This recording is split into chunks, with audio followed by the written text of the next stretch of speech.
Bienvenue dans la présentation des codages des nombres binaires négatifs. Nous allons bien sûr adopter ce codage par une méthode, par un algorithme, et cette méthode, c'est celle du complément A2.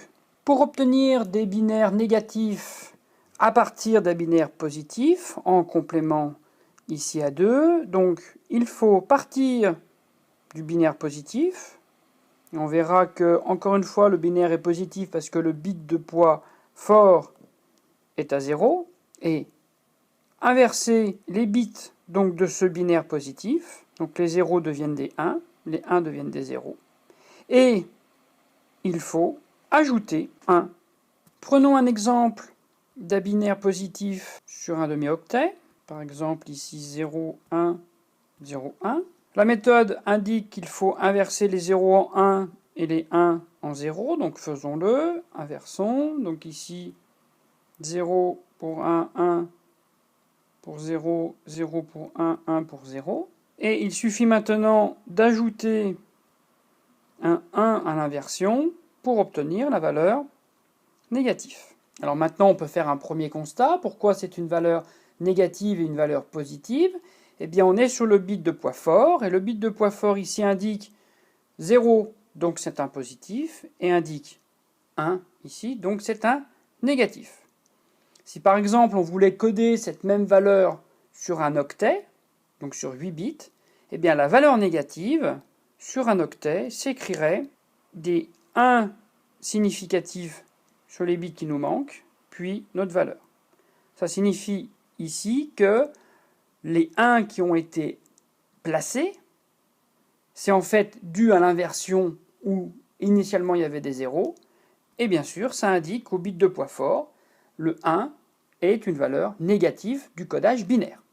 Donc encore une fois ici, lorsqu'il s'agit du codage d'informations dans une machine, l'ordinateur, le circuit est prévu pour coder, décoder dans ce style de programme. C'est-à-dire que là, c'est le programme du complément A2.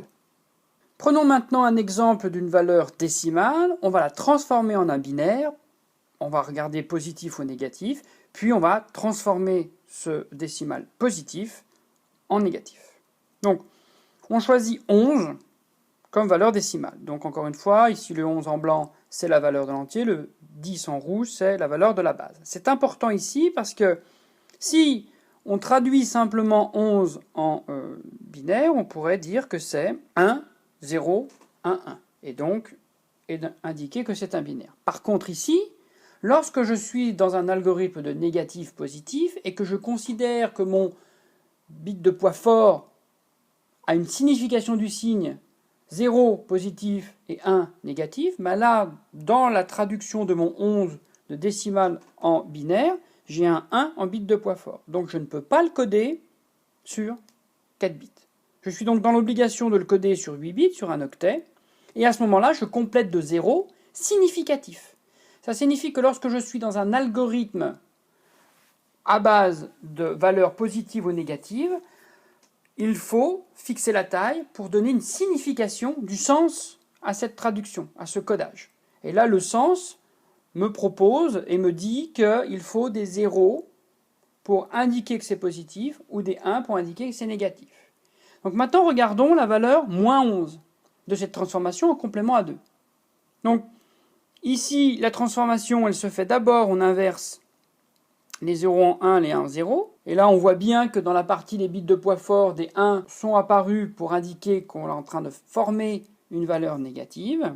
Et à partir de cette valeur négative, on va ajouter 1 pour obtenir le codage en complément A2 de la valeur moins 11 décimale initialement donnée. Donc là, on a obtenu le moins 11.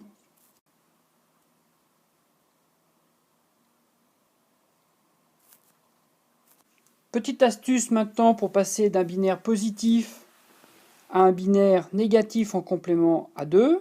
Donc on a un binaire positif, donc là on vérifie bien qu'on a des 0 en bits de poids fort.